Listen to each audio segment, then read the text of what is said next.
Hello sa lahat. Ako si Aina. Masaya akong makita kayong lahat muli. Kapag dumarating ang sakit sa mga tao, mayroon silang lahat ng uri ng mga reaksyon at mga ekspresyon. Lalo na kapag nahaharap sa isang malubhang karamdaman o isang nakamamatay na sakit. Ang ilang tao ay tuloy-tuloy na nagsusumamo sa Diyos na pagalingin sila, at kapag ang kanilang kalagayan ay hindi bumuti, sila ay nagiging negatibo at mahina at nagrereklamo tungkol sa Diyos.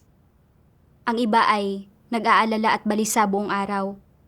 Natatakot na lumala ang kanilang sakit o baka mamatay pa nga sila. Ang pangunahing tauhan sa artikulo ng Patotoong Batay sa Karanasan ngayong araw ay na-diagnose na may cancer sa buto. Nang danasin niya ang pagdurusa ng sakit, naging negatibo siya at desperado at nagreklamo tungkol sa Diyos. Sa kanyang pasakit, nakatulong ang mga salita ng Diyos na maunawaan niya ang kanyang intensyon na humingi ng mga pagpapala. At naging handa siyang magpasakop sa mga pamamatnugot at pagsasaayos ng Diyos. Nang maglaon, mabilis siyang gumaling at lahat ng mga doktor ay nagsabi na ito ay isang himala. Nagpasalamat siya sa pagliligtas ng Diyos sa kanya mula sa kaibuturan ng kanyang puso. Sama-sama nating pakinggan ang kanyang karanasan.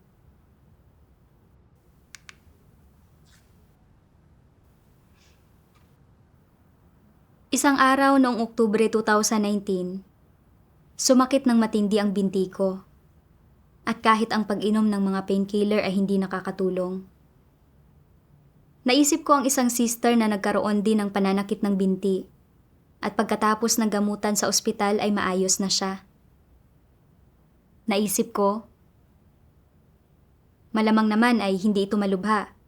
Total, maraming taon na akong sumasampalataya sa Diyos at gumagawa ako ng mga tungkulin ko sa iglesia. Noon, isinuko ko ang matatag na trabaho at ang asawa ko. Dumanas din ako ng pag-uusig mula sa malaking pulang dragon at pangungutya at paninirang puri mula sa mundo. Pero palagi akong nagpupursige sa pananalig at mga tungkulin ko. Nakapagbayad ako ng napakalaking halaga, kaya kahit na talagang may sakit ako, sumasampalataya akong poprotektahan at pagagalingin ako ng Diyos. Kahit na umiika-ika ako, hindi ko pa rin itinigil ang paggawa sa mga tungkulin ko. Noong Hunyo 2020, patuloy na lumalala ang kaliwang binti ko at hindi na ako nakakalakad ng normal. Pagkatapos pumunta sa ospital para magpatingin, tiningnan ng doktor ang x-ray ng binti ko at sinabi sa akin, "May cancer ka at ang pananakit ng binti mo ay dulot ng isang tumor. Kailangan mong maospital at kailangan ay hindi ka muna tumayo sa ngayon." Nang marinig kong sinabi ng doktor na may cancer ako, naglaho ang lahat ng lakas sa katawan ko at ayaw tumigil sa pag-agos ng mga luha sa mukha ko. Takot na takot ako. Iniisip na, paanong cancer ito? Ngayon, nasa huling yugto na ang gawain ng Diyos. Aktibong ginagawa ng lahat ng kapatid ang mga tungkulin nila. Pero ngayong may cancer ako, ibig bang sabihin niyon ay hindi ko na magagawa ang mga tungkulin ko? Hindi ba't mangangahulugan iyong wala akong bahagi sa kaligtasan at pagpasok sa kaharian? Naisip ko ang nanay ko na nagkaroon ng cancer sa colon. Pinatanggalan niya ang tumor at hindi siya sumailalim sa chemotherapy. At makalipas ang maraming taon, hindi bumalik ang cancer niya. Mailan ding kapatid sa iglesia na gumaling pagkatapos magka-cancer. Pakiramdam ko, dahil gumagawa na ako ng mga tungkulin ko magmula nang matagpuan ko ang Diyos, poprotektahan niya ako. Pagkatapos ay sumailalim ako sa sunod-sunod na pagsusuri sa ospital. Cancer sa buto ang naging diagnosis at lumaki na ng 8 sentimetro ang tumor. Sinabi ng doktor na kung hindi ito magagamot sa oras, maaaring kailanganing putulin ang kaliwang binti ko. May nakita rin silang anino sa baga ko. Hindi sila sigurado kung kumalat na roon ang mga selula ng kanser. Pero kung ganoon, hindi nakakailanganin ng operasyon dahil malamang na mabubuhay na lang ako ng 3 pang buwan. Pagkarinig sa diagnosis na ito, hindi ko mapigilang muling mabalisa at naisip ko, kung kumalat na sa mga baga ko ang mga selula ng kanser, hindi ba't mamamatay na ako? Noong gabing iyon, pabaling-baling ako sa kama, hindi makatulog. Naisip ko kung paanong isinuko ko ang lahat para gawin ang mga tungkulin ko. Sa mga nagdaang taon, nagsikap ako ng husto at naging abalang-abala. Pero ngayon, bukod sa hindi ko natanggap ang mga pagpapala ng Diyos, nagka-cancer din ako. Pakiramdam ko ay hindi ako pinrotektahan ng Diyos. Habang mas iniisip ko ito, lalong bumibigat ang puso ko. Kalaunan, hindi ko mapayapa ang puso ko para magbasa ng mga salita ng Diyos. At ginugol ko ang mga araw ko na palaging nag-aalala. Humarap ako sa Diyos at nagdasal. O Diyos, nag-aalala akong kakalat ang mga selula ko ng kanser at na mamamatay ako. At natatagpuan ko ang sarili kong namumuhay sa kalungkutan at pagkabalisa. Pakiusap, patnubayan mo akong matuto ng aral sa sitwasyong ito. Sa paghahanap ko, nakabasa ako ng isang sipi ng mga salita ng Diyos. Ang makapangyarihang Diyos, ang pinuno ng lahat ng bagay, ay gumagamit ng kanyang kapangyarihan bilang hari mula sa kanyang luklukan. Namumuno siya sa sansinukob at sa lahat ng bagay at ginagabayan niya tayo sa buong daigdig.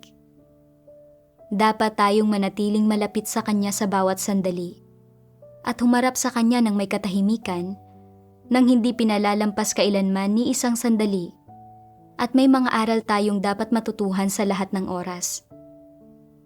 Lahat, mula sa nakapalibot na kapaligiran hanggang sa mga tao, usapin, at bagay ay umiiral sa pahintulot ng kanyang luklukan. Huwag kailanman hayaang magkaroon ng hinaing sa inyong puso. Kung hindi, ay hindi ipagkakaloob sa inyo ng Diyos ang kanyang biyaya. Kapag dumapo ang karamdaman, ito ay pagmamahal ng Diyos. At tiyak na ang kanyang mabuting kalooban ay nakapaloob dito. Bagamat maaaring medyo nahihirapan ang iyong katawan, huwag mong isaalang-alang ang mga ideya mula kay Satanas. Purihin ang Diyos sa gitna ng iyong karamdaman at tamasahin ang Diyos sa gitna ng iyong papuri. Huwag mawala ng pag-asa kapag nagkaroon ka ng karamdaman. Patuloy na maghanap ng maghanap at huwag susuko at tatanglawan at bibigyang liwanag ka ng Diyos. Kumusta ang naging pananalig ni Job? Ang makapangyarihang Diyos ay isang napakamakapangyarihang manggagamot. Ang manahan sa karamdaman ay ang magkasakit, subalit ang manahan sa espiritu ay ang gumaling. Hanggat may natitira kang hininga, hindi ka hahayaan ng Diyos na mamatay. Ang Diyos ang kumukontrol sa sansinukob at sa lahat ng bagay. Kaya hindi ba't nasa mga kamay niya ang buhay ko? Ang pagkakaroon ko ng cancer ay sa pamamagitan ng pahintulot ng Diyos at may aral akong kailangang matutuhan.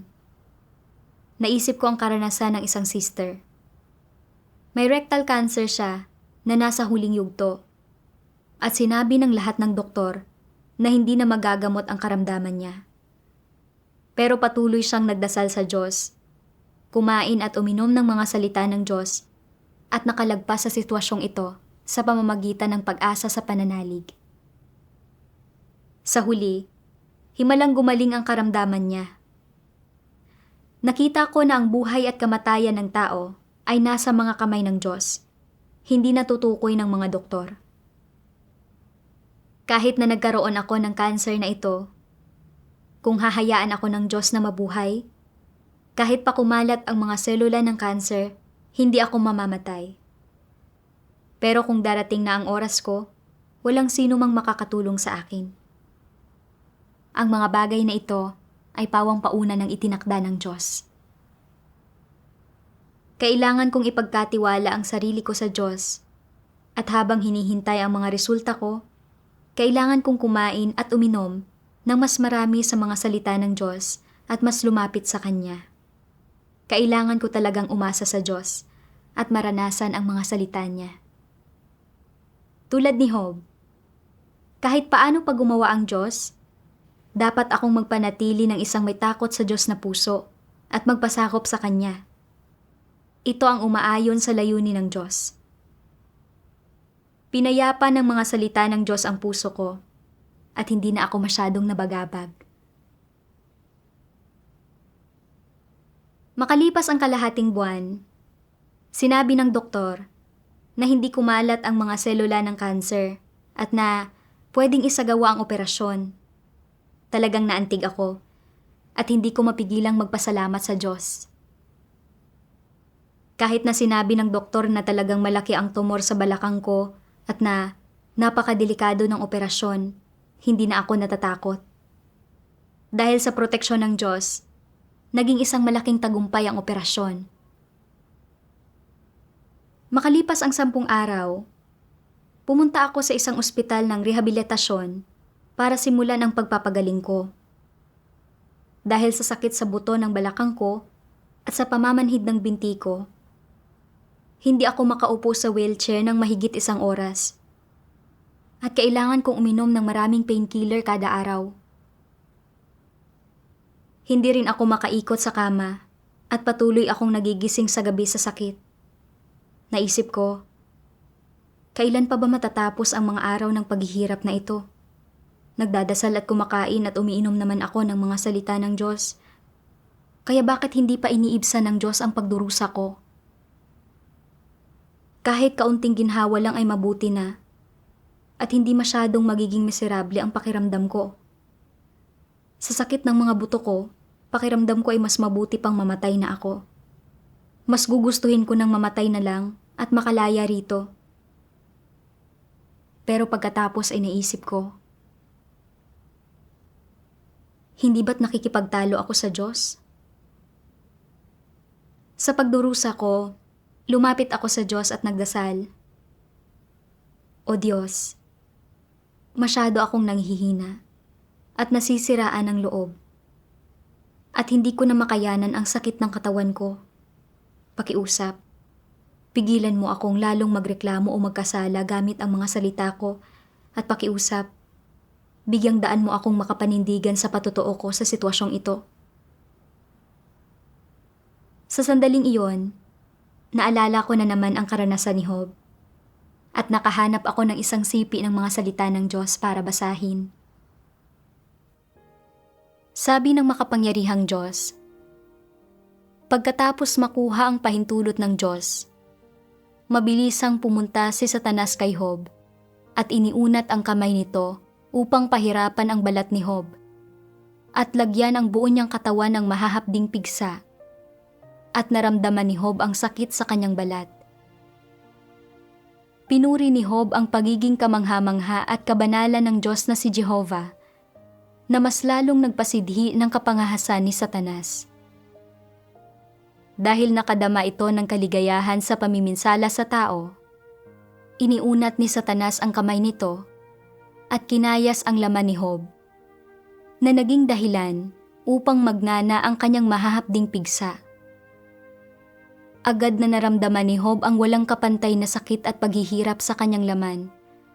At wala siyang nagawa, kundi ang hilutin ang sarili niya mula ulo hanggang paa gamit ang kanyang mga kamay, na para bang mapapawi nito ang dagok na tinanggap ng kanyang espiritu na nanggaling sa sakit ng laman na ito. Naunawaan niya na nasa tabi niya ang Diyos na nagmamasid sa kanya, at ginawa niya ang kanyang makakaya upang magpakatatag. Minsan pa siyang lumuhod sa lupa at nagsabi, tumitingin ka sa loob ng puso ng tao, na pagmamasdan mo ang kanyang paghihirap. Bakit ka nababahala sa kahinaan niya? Purihin ang pangalan ng Diyos na si Jehovah. Nakita ni Satanas ang matinding sakit na nararamdaman ni Job. Pero hindi nito nakitang itinakwil ni Job ang pangalan ng Diyos na si Jehovah. Dahil dito, buong pagmamadali itong nagunat ng kamay upang saktan ang mga buto ni Job. Desperado na pagpira-pirasuhin siya. Sa isang iglap, nadama ni Job ang walang kapantay na paghihirap, na para bang pinunit ang kanyang laman mula sa kanyang mga buto, at tila unti-unting dinudurog ang kanyang mga buto.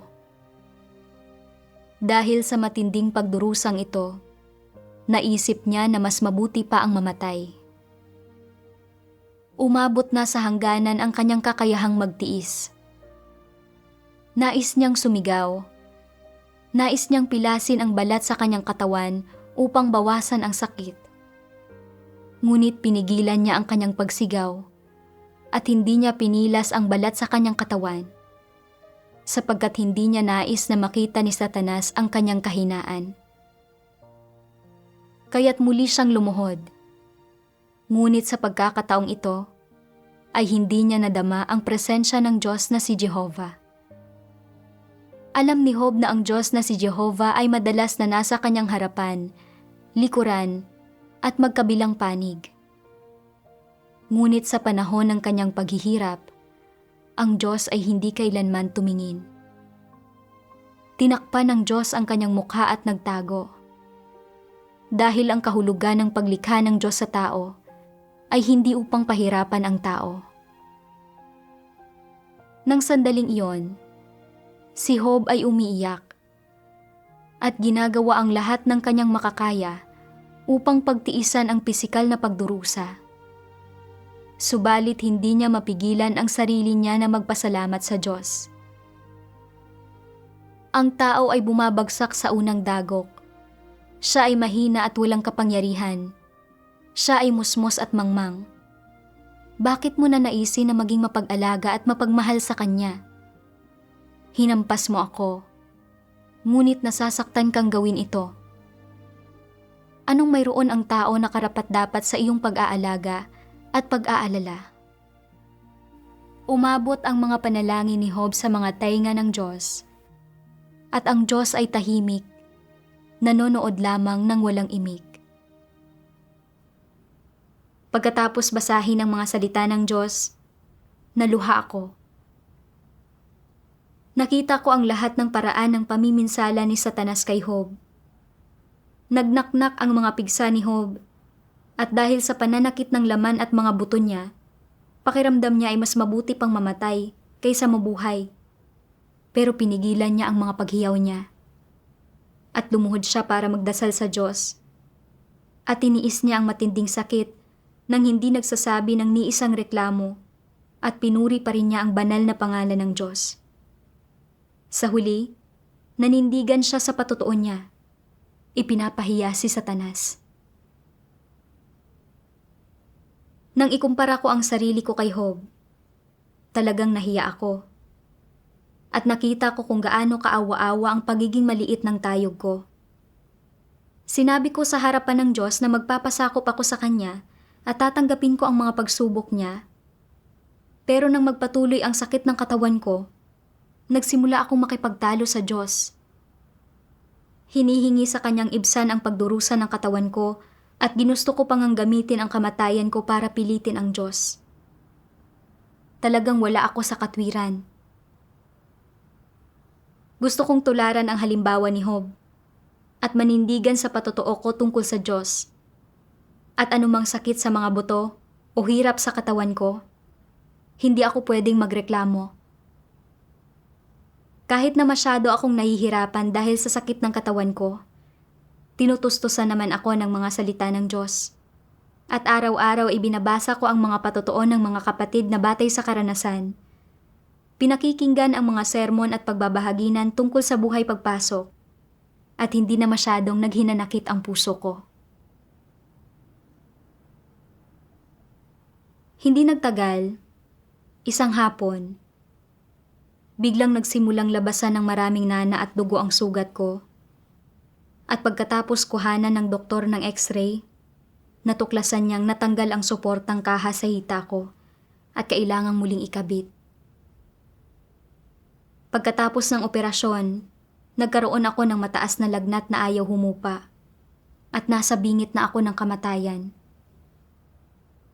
Sinabi ng doktor na malubhang na impeksyon ang sugat ko, na may panganib sa buhay ko at na kailangang tanggalin ang suportang kaha at kakailanganin kong sumailalim sa operasyong pagtatanggal ng napinsalang tisyo ng 2 hanggang 3 beses kada linggo.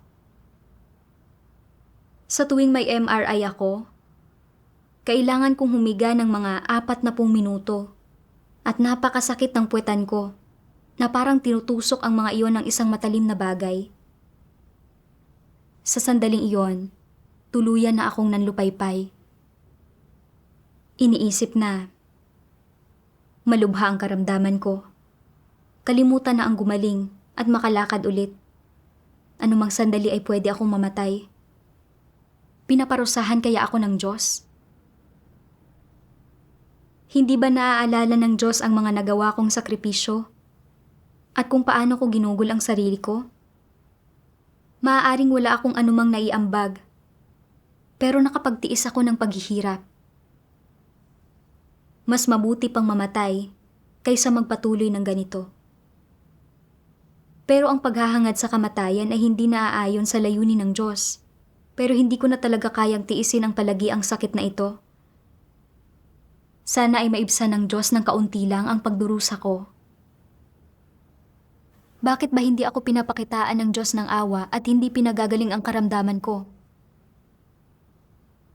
Kalaunan, napagtanto kong nakikipagtalo at lumalaban na naman ako sa Diyos. At labis akong nakonsensya. Umiyak at nagdasal ako sa Diyos. O Diyos, biglang lumala ang karamdaman ko. At ginugugol ko ang mga araw ko ng nahihirapan. Kahit na alam kong may mga katotohanan akong nararapat hanapin sa sitwasyong ito, hindi ko pa rin mapigilang makipagtalo sa iyo.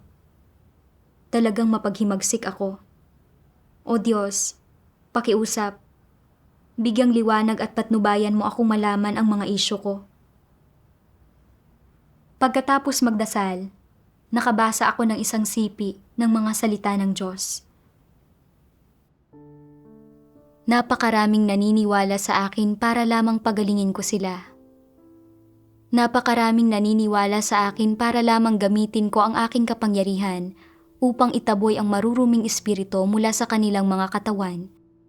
At napakaraming naniniwala sa akin para lamang makatanggap sila ng kapayapaan at kagalakan mula sa akin. Napakaraming naniniwala sa akin para lamang hingan ako ng mas maraming material na kayamanan. Napakaraming naniniwala sa akin para lamang gugulin ang buhay na ito sa kapayapaan at maging ligtas at matiwasay sa mundong darating. Napakaraming nananampalataya sa akin para maiwasan ang pagdurusa ng impyerno at para matanggap ang mga pagpapala ng langit. Napakaraming nananampalataya sa akin para lang sa pansamantalang kaginhawahan.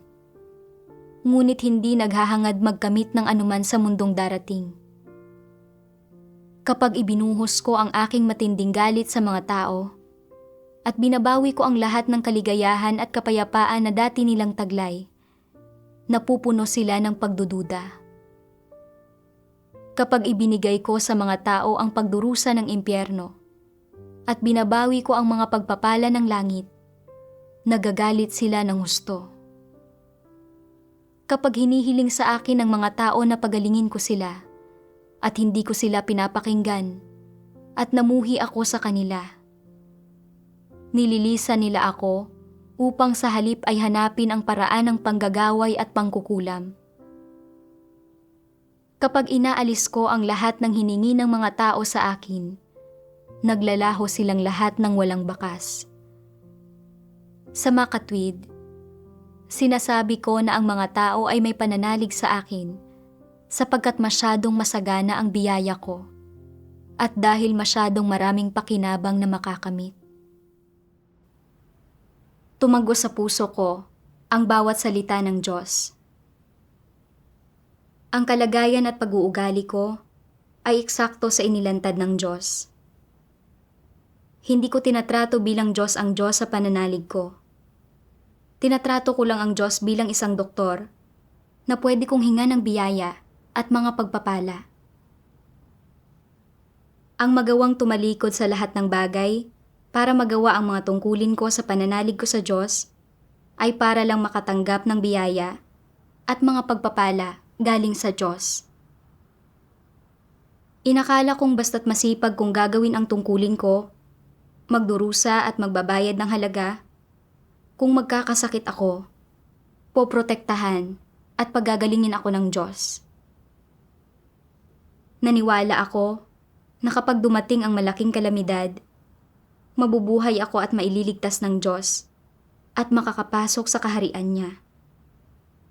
Kaya, nang hadlangan ako ng pamilya ko, nang usigin ako ng malaking pulang dragon, at kahit paano pa ako nagdusa sa mga tungkulin ko, sumunod pa rin ako sa Diyos. Lalo na nang makita kong gumaling ang nanay ko sa cancer, inakala kong pagagalingin din ng Diyos ang karamdaman ko. Dahil dito ay lalo akong naging aktibo sa mga tungkulin ko.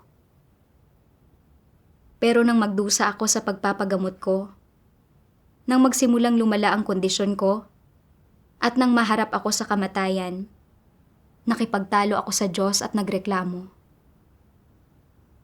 Iginiit ko na tingnan ng Diyos ang lahat ng taon ng sakripisyo at pagugol ko at pagalingin ako. Ibsan ang pagdurusa kong ito. Ginagamit ko ang mga sakripisyo at pagugol ko para subukang makipagtransaksyon sa Diyos at sinusubukan kong makipagtawaran sa Diyos. Tinrato ko ang Diyos bilang isang doktor na makakapagpagaling sa akin at isang lanseta. Puno ako ng mga hinihingi at hiling sa Diyos. Mayroon pa ba akong konsensya, katwiran, o ng isang may takot sa Diyos na puso? Kung hindi ko hahanapin ang katotohanan para lutasin ang tiwaling disposisyon ko, siguradong kamumuhian at ititiwalag ako ng Diyos sa huli. Kailangan kong baguhin ang pag-uugali kong ito. Kalaunan, nakabasa pa ako ng mas marami sa mga salita ng Diyos. Ano ang problema sa mga taong palaging humihingi sa Diyos? At ano ang problema sa palagi nilang pagkakaroon ng mga kuro-kuro tungkol sa Diyos? Ano ang nakapaloob sa kalikasan ng tao? Natuklasan kong anuman ang mangyari sa kanila o anuman ang kanilang pinagdaraanan, palaging pinoprotektahan ng mga tao ang kanilang sariling mga interes at inaalala ang sariling laman, at palagi silang naghahanap ng mga katwiran o dahilang mapakikinabangan nila. Kahit kaunti ay hindi nila hinahanap o tinatanggap ang katotohanan. At lahat ng kanilang ginagawa ay pagbibigay katwiran sa sarili nilang laman at pagpaplano para sa kapakanan ng sarili nilang kinabukasan. Humihingi silang lahat ng biyaya sa Diyos. Nagnanais na makamit ang anumang bentaheng kaya nilang makamit. Bakit masyadong maraming hinihingi ang mga tao sa Diyos? Pinatutunayan nito na likas na sakim ang mga tao. At sa harap ng Diyos, wala man lang silang taglay na anumang katwiran.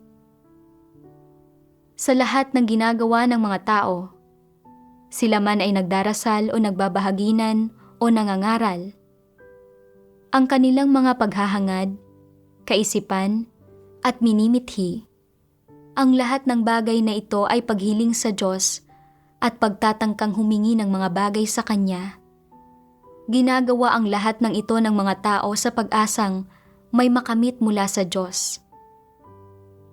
Sinasabi ng ilang tao na ito ang kalikasan ng tao, na tama naman. Dagdag pa rito, ang sobra-sobrang paghingi ng mga tao sa Diyos at pagkakaroon nila ng labis-labis na pagnanais ay nagpapatunay na talagang walang konsensya at katwiran ang mga tao. Lahat sila ay humihiling ng mga bagay para sa sarili nilang kapakanan o sinusubukan nilang makipagtalo at maghanap ng dahilan para sa kanilang sarili. Ginagawa nila ang lahat ng ito para sa kanilang sarili. Sa maraming bagay, makikitang ang ginagawa ng mga tao ay talagang walang katwiran. Naganap na patunay na ang satanikong lohika na ang bawat tao para sa kanyang sarili at bahala na ang iba ay naging kalikasan na ng tao. Anong problema ang ipinapakita ng mga taong masyadong maraming hinihingi sa Diyos? Ipinapakita nito na ang mga tao ay nagawa ng tiwali ni Satanas sa isang tiyak na punto at sa kanilang pananalig sa Diyos, hindi nila talaga siya itinuturing na Diyos. Sinasabi ng ilang tao, kung hindi namin itinuring ang Diyos bilang Diyos, bakit nananalig pa rin kami sa Kanya? Kung hindi namin siya itinuring bilang Diyos, makasusunod pa rin ba kami sa Kanya hanggang ngayon? Matitiis ba namin ang lahat ng pagdurusang ito? Sa panlabas, nananalig ka sa Diyos at nagagawa mong sumunod sa Kanya. Ngunit sa iyong saloobin sa Kanya at sa iyong mga pananaw sa maraming bagay, hindi mo talaga itinuturing ang Diyos bilang ang lumikha. Kung itinuturing mo ang Diyos bilang Diyos, kung itinuturing mo ang Diyos bilang ang lumikha, dapat kang tumayo sa iyong posisyon bilang isang nilikha at magiging imposible para sa iyo na humingi ng kahit ano sa Diyos o magkaroon ng anumang labis-labis na pagnanais. Sa halip, sa iyong puso, magagawa mong tunay na magpasakop at magagawa mong ganap na manalig sa Diyos alinsunod sa Kanyang mga hinihingi at magpasakop sa lahat ng Kanyang gawain. Nang mabasa ko ang paglalantad ng mga salita ng Diyos, naisip ko ang sarili kong pag-uugali pagkatapos magkasakit. Ang kalagayan ko ay kaparehong-kapareho ng inilarawan ng Diyos. Maraming taon na akong sumasampalataya sa Diyos, pero tinalikuran ko ang asawa, pamilya, at trabaho ko para gawin ang mga tungkulin ko, para sa biyaya at mga gantimpala. Ang paggawa ko ng mga tungkulin, pagdurusa, at pagbabayad ng halaga ay para din sa sarili kong kaligtasan at pagpasok sa kaharian ng langit. Noong magsimula ang pananakit ng binti ko, sinubukan ko ang makakaya ko para ipagpatuloy ang mga tungkulin ko, sa pag-asang idudulot nito sa Diyos na protektahan at pagalingin ang karamdaman ko. Nang pahirapan ako ng hindi makayanang sakit, hiningi ko sa Diyos na bawasan ang sakit na nararamdaman ko. At nang lumala ang kondisyon ko at paulit-ulit akong naharap sa kamatayan, natagpuan ko ang sarili kong humihingi ng sunod-sunod sa Diyos. Hinihingi sa Kanyang isaalang-alang ang kahinaan ko at alisin ang sakit na nararamdaman ko. Nang hindi gawin ng Diyos ang hiniling ko, nagreklamo at nakipagtalo ako sa Diyos. Natagpuan ko ang sarili ko sa isang kalagayan ng paglaban sa Diyos. Hindi ninanais na kumain at uminom ng mga salita ng Diyos o magdasal. Ang di umano'y katapatan, mga sakripisyo, at mga paggugol ko ay para lang sa sarili ko. Para tumanggap ng biyaya at mga pagpapala sa Diyos, para manatiling buhay sa malaking kalamidad at mailigtas, at makapasok sa kaharian ng langit. Sinusubukan kong makipagtransaksyon sa Diyos at sinusubukang linlangin ang Diyos at samantalahin siya. Naisip ko si Pablo mula sa kapanahunan ng biyaya. Kahit na gumawa siya ng mga sakripisyo at ginugol niya ang sarili niya para ipakalat ang ebanghelyo ng Panginoong Hesus sa halos buong Europa.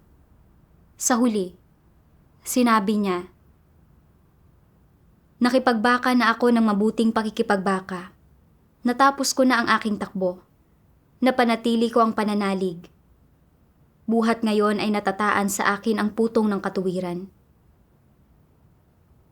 Ang mga paggugol at pagsasakripisyo ni Pablo ay para sa layuning makakuha ng mga pagpapala at ng isang korona. At hindi siya tumatayo sa lugar ng isang nilikha para gawin ang mga tungkulin niya. Sa halip, sinusubukan niyang makipagtransaksyon sa Diyos. Ganap na nilalabag ang mga hinihingi ng Diyos.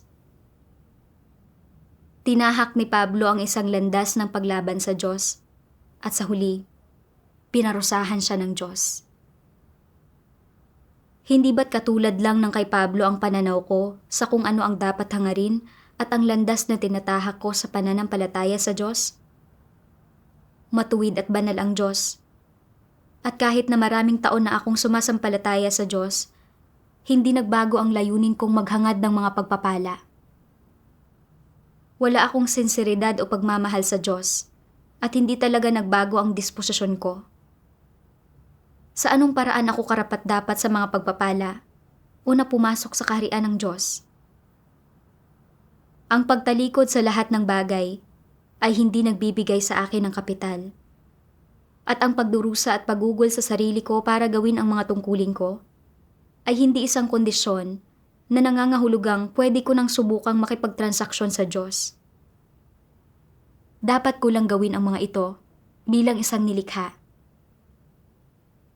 Kung hindi ko tatalikuran ang layunin kong maghangad ng mga pagpapala, sinserong hahangarin ang katotohanan, at pagtutuunan ang pagtatamo ng pagbabago sa buhay disposisyon ko at ng tunay na pagpapasakop sa Diyos. Kahit gaano pa ako magsakripisyo at gumugol ng sarili ko, kahit pa magpakapagod ako, hindi ko matatanggap ang pagsang-ayon ng Diyos. At sa huli, kamumuhian at parurusahan lang ako ng Diyos. Mula noon, kahit gaano pa katindi ang sakit na dulot ng mga sugat ko, naging handa akong magpasakop at umasa sa Diyos para maranasan ang sitwasyong ito. Kapag lumala na naman ang karamdaman ko, magdadasal ako sa loob ko. At hindi na ako hihiling ng mga hindi makatwirang bagay sa Diyos gaya ng dati. Sa halip, maghihimagsik ako laban sa laman ko at magpapasakop sa mga pamamatnugot at pagsasaayos ng Diyos. Ginugol ko ang karamihan sa oras ko sa pagtuon sa pagdadasal sa Diyos, pagkain at pag-inom ng mga salita niya, pag-aaral ng mga himno, at panonood ng mga video ng patotoong batay sa karanasan. Makalipas ang isang buwan, unti-unting gumaling ang katawan ko. Nang makalabas ako sa ospital, hindi man lang binanggit ng doktor ang chemotherapy. Sinabi lang niya sa aking, kailangan kong pumunta para sa mga pagsusuri kada 3 buwan. Sa isang devotional isang araw, nakabasa ako ng isang sipi ng mga salita ng Diyos. Natatandaan ba ninyo ang sinabi ni Pedro? Kung pinaglalaruan man ng Diyos ang mga tao na para bang sila ay mga laruan, ano ang karaingang maaaring magkaroon ang mga tao? Tungkol ito sa pagpapasakop. Kung ganito mo nararanasan ang mga bagay-bagay, unti-unti mong matututunan ang katotohanan at siguradong makakakuha ka ng mga resulta. Una, kailangan mo ng saloobing nagpapasakop sa Diyos at sa katotohanan. Huwag mong alalahanin kung anong uri ng tingin ang ipinupukol sa iyo ng Diyos. Kung ano ang kanyang saloobin at tono ng boses sa iyo, kung tutol ba siya sa iyo o hindi, at kung ibubunyag ka ba niya o hindi. Magsimula ka sa pamamagitan ng paglutas sa mga sarili mong paghihirap at problema. Madali bang maabot ng mga ordinaryong tao ang sinabing ito ni Pedro? Anong mga karanasan ang mayroon siya at anong mga realidad ang tinaglay niya, kaya nasabi niya iyon? Lubos siyang nanalig na kahit paano patratuhin ng Diyos ang tao, ito ay para iligtas ang tao at ito ay pagmamahal at wala ng iba. Iyon ang dahilan kung bakit masaya siya na makapagpasakop. Sinabi ni Pedro, "Kung pinaglalaruan man ng Diyos ang mga tao na para bang sila ay mga laruan, at sinabi mo, kahit paano patratuhin ng Diyos ang tao. Tinitingnan mo ang iyong sarili bilang isang nilikha, bilang isang tagasunod ng Diyos, at bilang isang miyembro ng sambahayan ng Diyos. Kaya, may pagkakaiba ba sa pagitan ng dalawa? Oo, mayroon.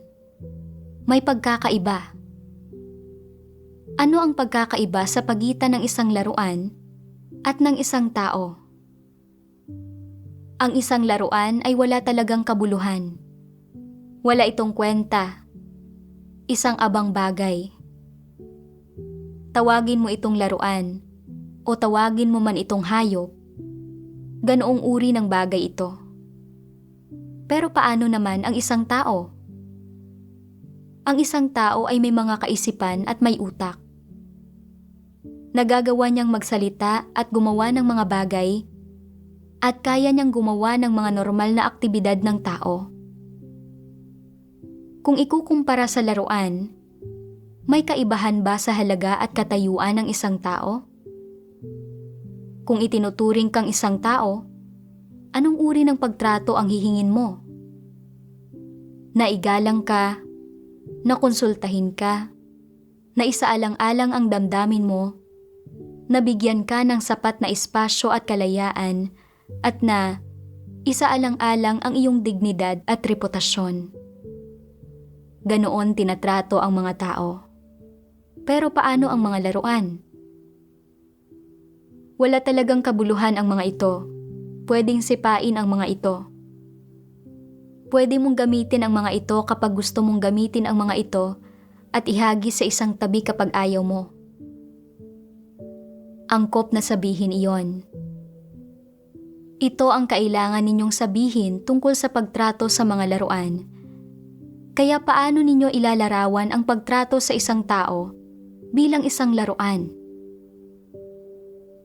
Tinatrato ninyo sila ng walang anumang respeto at hindi kailangang protektahan ang kanilang mga karapatan. Hindi ninyo sila binibigyan ng anumang karapatan o autonomiya o kalayaang pumili. Hindi sila kailangang konsultahin sa mga bagay-bagay o isaalang-alang ang kanilang dangal o anumang gaya niyon. Pwede kang maging mabait sa kanila kapag maganda ang pakiramdam mo, pero pwede mo silang sipain kapag hindi. Ganoon ang saloobin tungkol sa isang laruan. Kung tinrato ng Diyos ang mga tao na parang mga laruan, ano ang mararamdaman nila? Mararamdaman pa rin kaya nilang kaibig-ibig ang Diyos? Pero nagawa ni Pedro na purihin ang Diyos. Anong mga katotohanang realidad ang tinaglay niya na nagpahintulot sa kanyang makamit ang pagpapasakop hanggang sa punto ng kamatayan? Hindi talaga tinrato ng Diyos ang tao na parang isang laruan. Pero nang maabot ng pangunawa ni Pedro ang antas na ito, naisip niya, kung tatratuhin ako ng Diyos sa paraang iyon, dapat pa rin akong magpasakop dito. Kung tatratuhin ako ng Diyos na parang laruan, paanong hindi ako maghahanda at papayag? Nakamit ni Pedro ang kahandaang ito, ang pagpayag na ito. Ano ang tinutukoy ng pagiging handa at payag?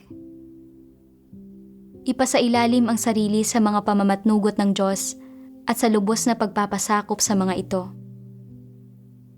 Iyon ang katotohanan tungkol sa pagpapasakop. Hindi ba't paraan ng pagtrato sa isang laruan ang ibigay ka kay Satanas? Itatapon ka kapag hindi ka kailangan. Ibibigay kay Satanas para matukso ka nito at mapagmukha kang hangal. Ano ang naging saloobin ni Pedro? Nagkaroon ba siya ng anumang reklamo? Nagreklamo ba siya sa Diyos? Sinumpa ba niya ang Diyos? Bumaling ba siya kay Satanas? Hindi. Pagpapasakop ang tawag dito. Wala siyang anumang reklamo, wala siyang mga pagpapakita ng pagiging negatibo o paglaban. Hindi ba nalutas ang kanyang tiwaling disposisyon?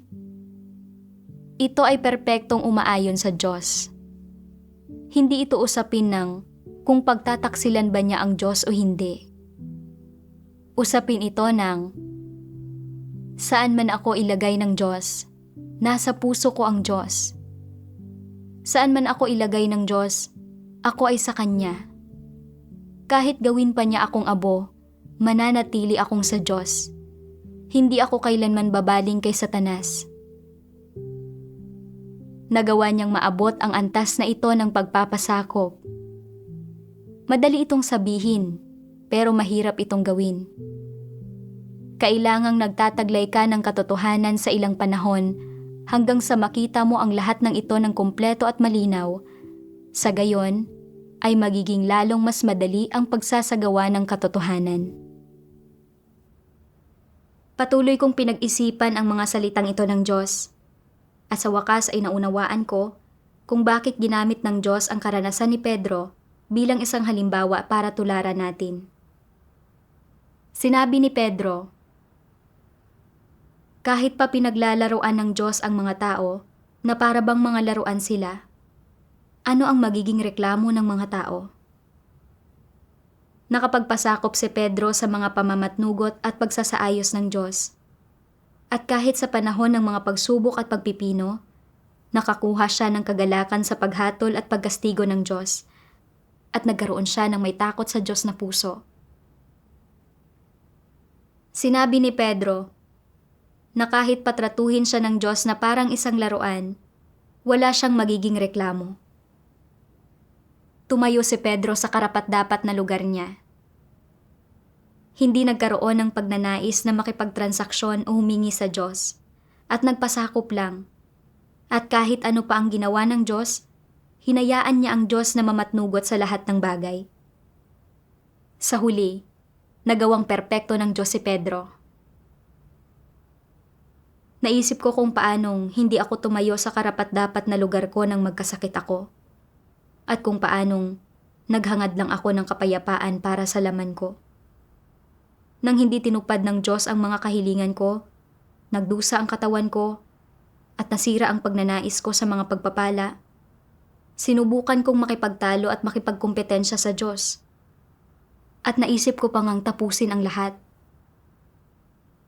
Kumpara kay Pedro, mayroon pa ba akong anumang pagkatao o katwiran? Lubos akong hindi karapat-dapat mamuhay sa harapan ng Diyos. Ang Diyos ang lumikha sa mga tao, at anuman ang gawin ng Diyos sa akin ay angkop. Hindi abot ng pangunawa ko ang mga layunin sa likod ng mga kilos ng Diyos. Mula sa perspektiba ng isang tao, parang mabubuting bagay ang biyaya at kapayapaan ng katawan. Pero sa realidad, ang paglutas sa tiwaling disposisyon ng isang tao ay humihingi ng higit pang paghatol, pagkastigo, pagdurusa, at pagpipino. Katulad lang nang dumating sa akin ang karamdamang ito. Kahit na hindi ito umaayon sa mga kuro-kuro ko, sa totoo ay kapakipakinabang ito sa buhay ko. At lalo pa itong kapakipakinabang sa paglutas sa tiwaling disposisyon ko. Espesyal na pagpapala ito ng Diyos sa akin. Sa sandaling iyon, natuklasan kong may layon akong hahangarin sa puso ko. Gusto kong tularan ang halimbawa ni Pedro. At kahit paano pa mabuo ang cancer o mamatay man ako, handa akong tumayo sa karapat-dapat na lugar ko bilang isang nilikha at magpasakop sa mga pamamatnugot at pagsasaayos ng Diyos. Kalaunan, unti-unting nagsimulang gumaling ang katawan ko at nagsimula akong gumamit ng isang tungkod at natutong maglakad gamit ang isang binti. Pagkalipas ng 3 buwan, pumunta ako sa ospital para sa isang pagsusuri. At sinabi ng doktor na naging maayos ang pagaling ko at na dahil hindi bumalik ang cancer, hindi ko kailangan ng chemotherapy. Noong Marso 2023, Bumalik ako sa bayan ko para sa isang follow-up consultation. Nagulat ang doktor nang makita niya ang mga resulta ng pagsusuri. At sinabi niya, para sa ganitong uri ng cancer sa buto, 99% ng mga pasyente ang mga ngailangan ng chemotherapy. Pero bukod sa hindi mo na kailangan ng chemotherapy o radiotherapy, hindi rin bumalik ang cancer.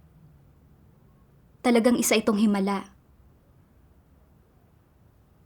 Nang marinig kong sabihin ito ng doktor, tahimik akong nagbigay ng pasasalamat at pagpupuri sa Diyos sa puso ko. Kalaunan, ipinagpatuloy ko ang mga tungkulin ko sa iglesia. Kahit na namamanhid pa rin ang binti ko sa pag-upo ng matagal at sumasakit ang mga buto ng balakang ko, hindi na ako napipigilan o humihingi sa Diyos dahil dito. Sa halip, naging napakamapagpasalamat ko at pinahalagahan ko ang naging pagkakataon ko na magawa ang mga tungkulin ko. Nang bitiwan ko ang layuning maghangad ng mga pagpapala, nang magpasakop ako at gawin ang mga tungkulin ko, nakadama ako ng matinding katiwasayan sa puso ko. Hanggang dito na lang ang programa ngayong araw. Salamat sa panonood at magkita tayo sa susunod.